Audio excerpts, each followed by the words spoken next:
Students, Assalamu alaikum. Welcome to all of you. Students, this is Fahad Shabir Bhatti, your physics MD cat tutor. और आज हम topic number 8 electromagnetism को and कर देंगे. Students, आज हम बात करेंगे लॉरेंट्ज फोर्स के बारे में. हम बात करेंगे केस ऑफ वेलोसिटी सेलेक्टर. और स्टूडेंट्स, साथ ही हम बात करेंगे about charge to mass ratio of electron, या अगर हम इस चार्ज टू मास रेशियो को in terms of proton, alpha particle या न्यूट्रॉन के केस में भी देखते तो ये कैसे बनती. तो चलिए फिर हम चलते हैं लाइट बोर्ड की तरफ. स्टूडेंट्स, अस्सलाम वालेकुम. Welcome to all of you.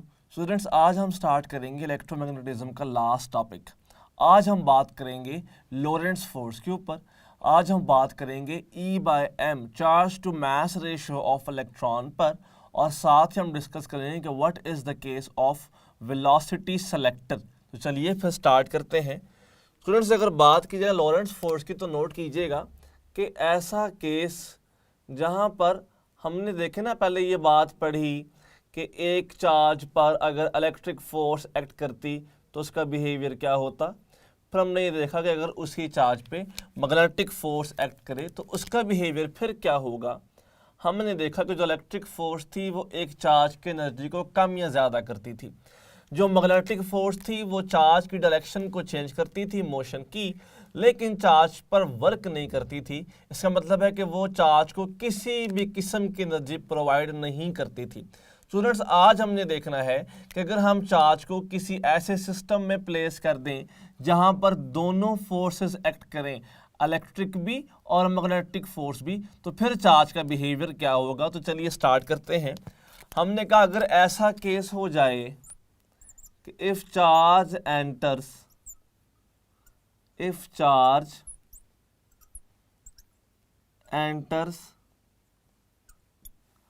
perpendicularly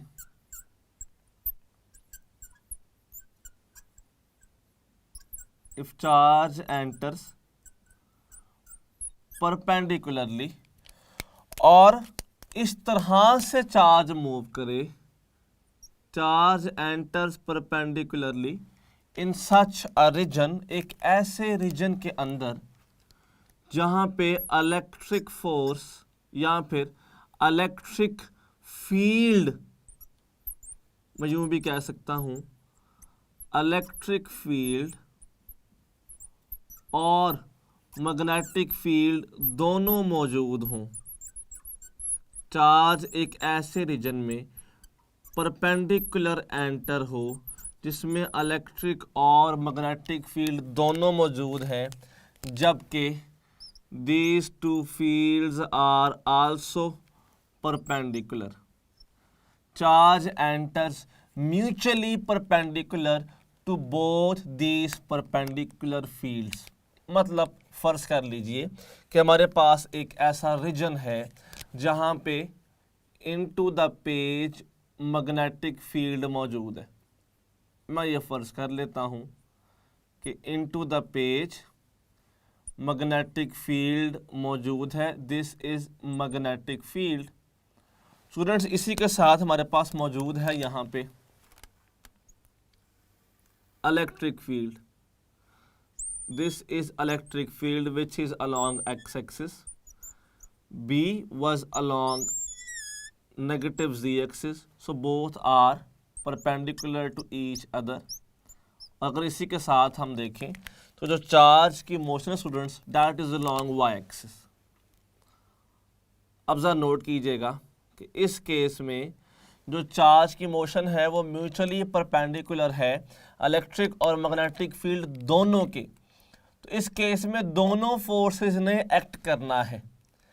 दोनों फोर्सेस के वेक्टर सम को, रिजल्टेंट को हम कहते हैं लॉरेंट्ज फोर्स. अगर यहाँ से देखा जाए तो आपने कई जगह पर पढ़ा भी होता है कि Lorentz force is equal to electric force plus magnetic force, जो कि सही कॉन्सेप्ट नहीं है. उनका सम लॉरेंट्ज फोर्स नहीं है, उनका वेक्टर सम लॉरेंट्ज फोर्स है.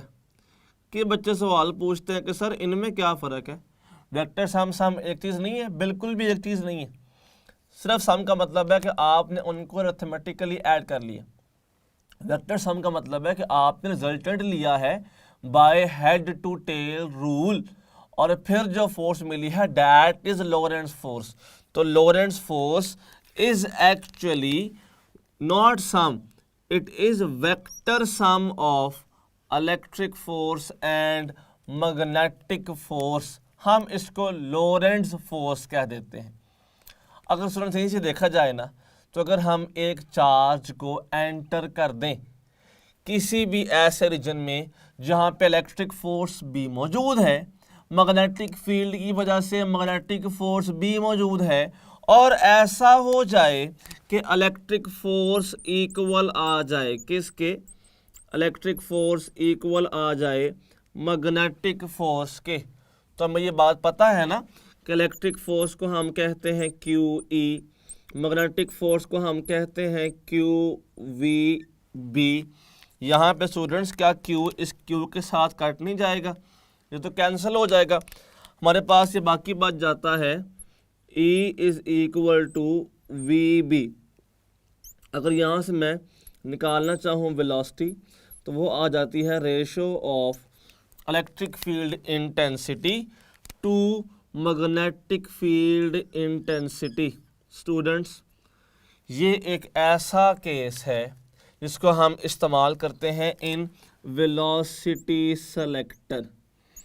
अगर आपने किसी भी माइक्रो पार्टिकल की वेलोसिटी चेक करनी हो, वेलोसिटी कैलकुलेट करनी हो, तो उस चार्ज्ड पार्टिकल को हम एक ऐसे रीजन में ऐड कर देते हैं जहां पर दोनों फील्ड्स मौजूद होती हैं, और हम उन पर फोर्सेस कर देते हैं बैलेंस। फोर्सेस को बैलेंस करने के बाद जो पार्टिकल है वो स्ट्रेट लाइन में मूव करता है। फोर्सेस को बैलेंस करने के बाद स्टूडेंट्स जो पार्टिकल है वो स्ट्रेट लाइन मोशन करता है। स्ट्रेट लाइन मोशन का भला क्या मतलब है? स्ट्रेट लाइन मोशन मीन्स कि देयर इज नो डिफ्लेक्शन, कोई डिफ्लेक्शन नहीं होती और चार्ज स्ट्रेट मूव करता है। और इस केस में जो इसकी वेलोसिटी होगी वो इक्वल होती है ratio of electric field strength to magnetic field strength के, और हम उसे यहाँ से कैलकुलेट कर सकते हैं। पार्टिकल्स की वेलोसिटी निकालने के लिए, चार्ज्ड स्पीड निकालने के लिए हम इसको इस्तेमाल करते हैं। सो this is the case of selector. किस केस में? वेलोसिटी में। कई बार ना ये भी कहा जाता है कि in case of velocity selector what is the condition. Condition ये है कि चार्ज दोनों फील्ड्स के म्यूचुअली परपेंडिकुलर एंटर हो। पहली बात तो ये हो गई। तो यहाँ पे देखें कि जो वेलोसिटी है वो नॉर्मल हो इलेक्ट्रिक फील्ड स्ट्रेंथ के भी और नॉर्मल हो मैग्नेटिक फील्ड स्ट्रेंथ के भी, और उसके साथ साथ उस पर दोनों फोर्सेस इक्वल होनी चाहिए, तो फिर वो स्ट्रेट लाइन मूव करेगी, अदरवाइज पॉसिबल नहीं है। Students, this is the case of velocity selector. यहाँ से ना हमें कई एमसीक्यूज पूछे भी जाते हैं, बड़े कुछ सिंपल से भी होते हैं। जैसे देखिएगा, हमें कई बार ये पूछा जाता है कि E by B gives us the unit of E by B gives us the unit of, हमें साथ ही ऑप्शंस दे दी जाती हैं। Alpha option is speed, alpha में स्पीड है। Beta option is power, Charlie option is work, जबकि students delta option is torque. तो हमें ये बात पता है कि E by B is equal to V। So out of all this the correct answer is speed. हमें स्पीड के यूनिट्स मीटर पर सेकंड गेन होते हैं। अच्छा मैं स्टूडेंट्स यहाँ से ना कुछ सवाल ऐसे भी पूछा जा सकता है, नोट कीजिएगा। हमें क्वेश्चन ऐसे भी आ सकता है कि if electric and magnetic field, if electric and magnetic field are parallel to each other। फर्ज कर लीजिए एक रीजन में कुछ इस तरह से इलेक्ट्रिक और मैग्नेटिक फील्ड मौजूद है। दिस इज इलेक्ट्रिक फील्ड, जबकि students this is magnetic field. हमारे पास एक रीजन में इलेक्ट्रिक और मैग्नेटिक फील्ड मौजूद है। This is E and B, और इसी के अलोंग स्टूडेंट्स एक प्रोटॉन, एक पॉजिटिव चार्ज मूव कर रहा है। इसी के अलोंग मूव कर रहा है एक पॉजिटिव चार्ज, और हमें साथ ही ऑप्शंस कुछ यूं दे दी जाती हैं। Charge will rotate. First option ये है कि क्या चार्ज रोटेट करेगा। सेकंड ऑप्शन ये है चार्ज विल एक्सेलरेट, यानी कि चार्ज की स्पीड पहले से ज़्यादा हो जाएगी। चार्ली ऑप्शन ये है चार्ज विल डीसेलरेट। थर्ड ऑप्शन ये है कि चार्ज की स्पीड पहले से कम हो जाएगी। डेल्टा ऑप्शन ये है कि चार्ज विल रिमेन स्टेशनरी, कि चार्ज रुक जाएगा, जहाँ पर भी होगा वहाँ पर रुक जाएगा। अब बड़ी सिंपल सी बात नोट कीजिएगा, इलेक्ट्रिक फील्ड भला कहाँ से कहाँ पे है, इस प्लेट से उस प्लेट की तरफ। Electric field lines are always from positive to negative plate. Magnetic field lines are always from north to south. अब क्योंकि चार्ज की वेलोसिटी मैग्नेटिक फील्ड के अलोंग है, तो जैसा हम लोगों ने पढ़ा होता है ना, F is equal to Q V B sine 0, तो मैग्नेटिक फोर्स तो वर्क करेगी नहीं ना, वो तो एक्ट ही नहीं कर रही, वो तो ज़ीरो है। इलेक्ट्रिक फोर्स तो एक्ट करेगी, क्योंकि मैग्नेटिक फोर्स एंगल डिपेंडेंट है, इलेक्ट्रिक फोर्स एंगल डिपेंडेंट नहीं है, वो हर हाल में अमल करती है, चाहे जौन सा मर्जी एंगल हो।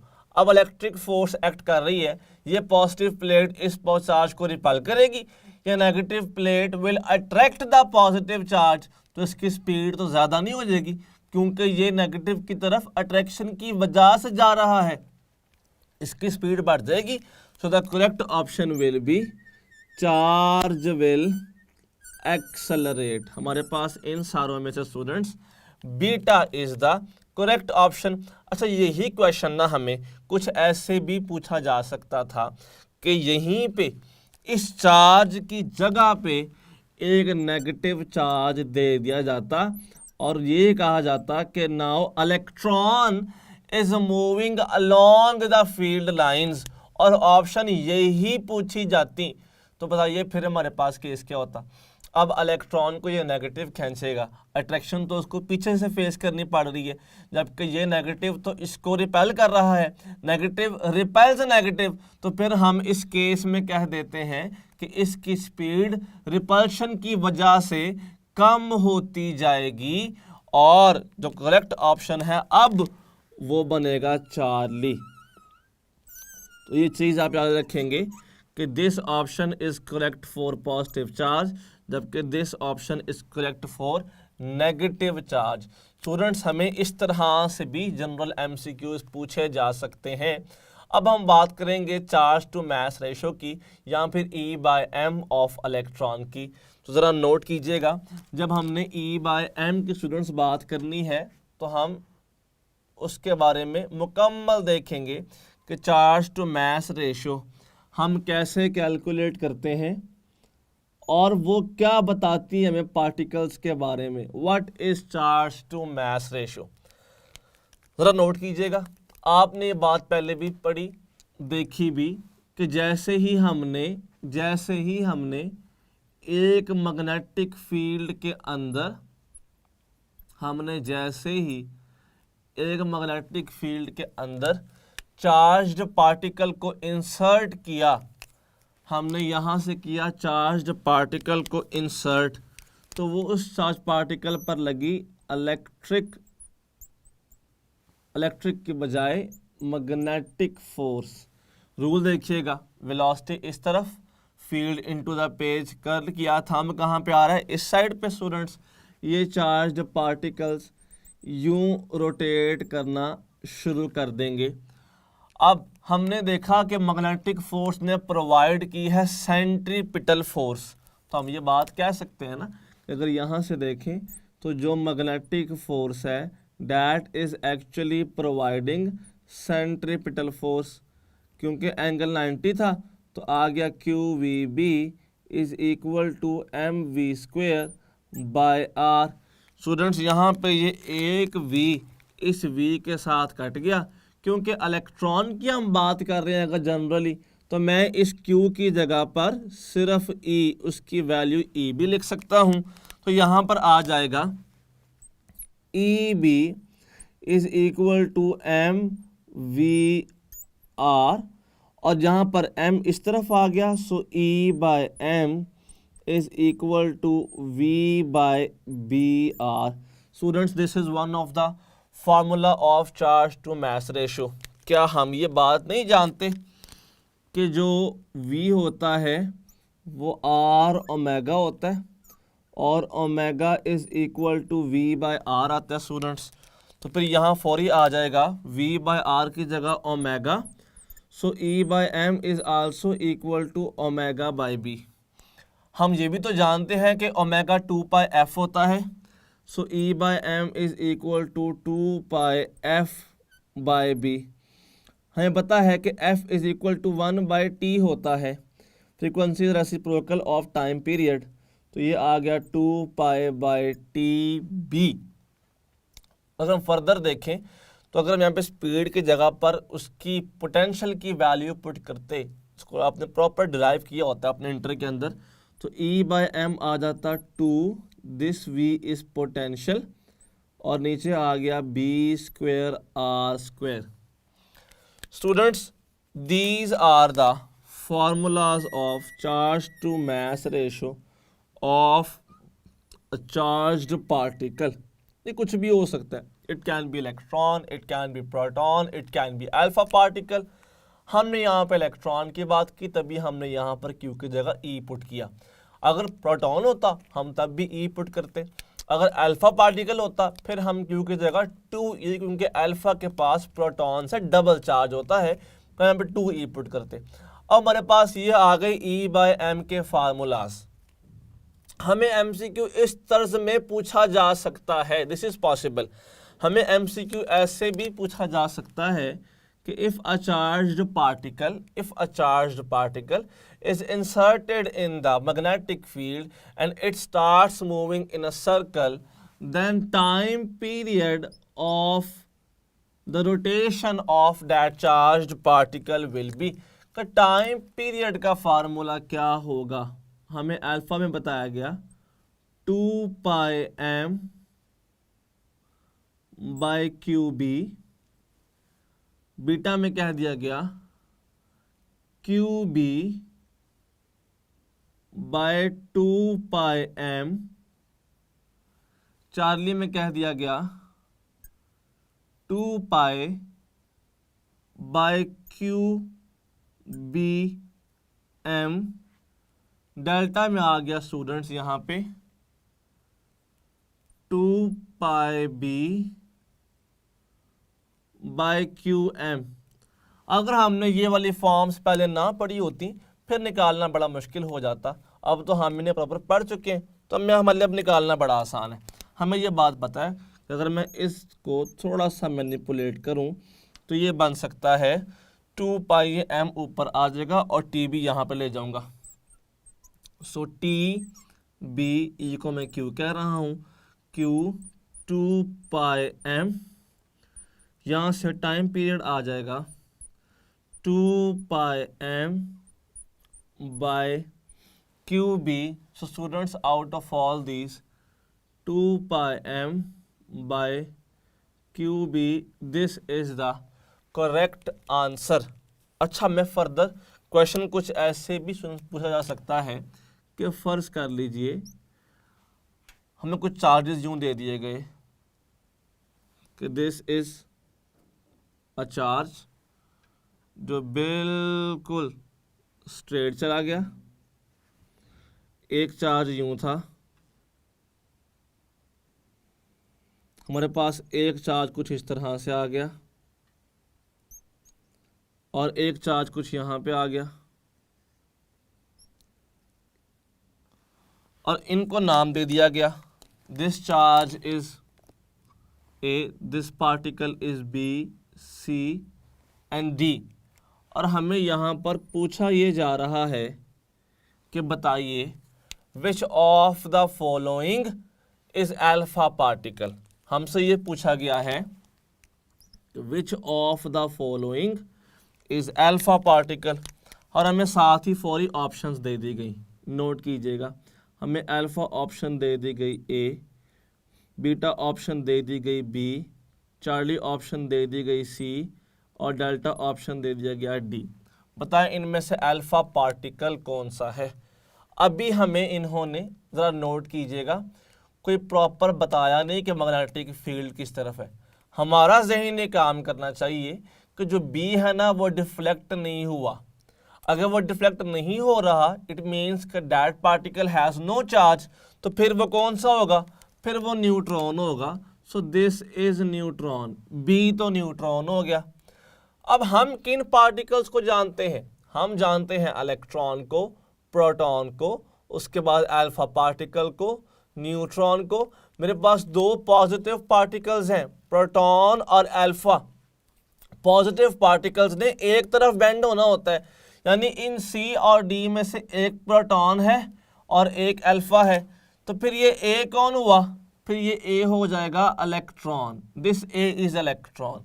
डी और सी में से अगर मैं देखूं तो प्रोटॉन कौन है और अल्फा कौन है। स्टूडेंट्स, इन चीज़ों को नोट करने के लिए मैं यहाँ पे एक रिलेशन लिख रहा हूँ, वो आपने प्रॉपर याद रखना है। ज़रा नोट कीजिएगा, यहाँ पे मैं लिख रहा हूँ कि जिस पार्टिकल की ई बाय एम की वैल्यू होती है ज़्यादा, अगर तो वो सारे सेम स्पीड के साथ मूव कर रहे हों, तो जिसकी ई बाय एम ज़्यादा स्टूडेंट्स उसका रेडियस कम बनता है क्योंकि इनवर्स लिंक है, और जिसका रेडियस कम बनता है वो ज़्यादा रोटेशन तय करता है, उसकी फ्रीक्वेंसी ज़्यादा होती है।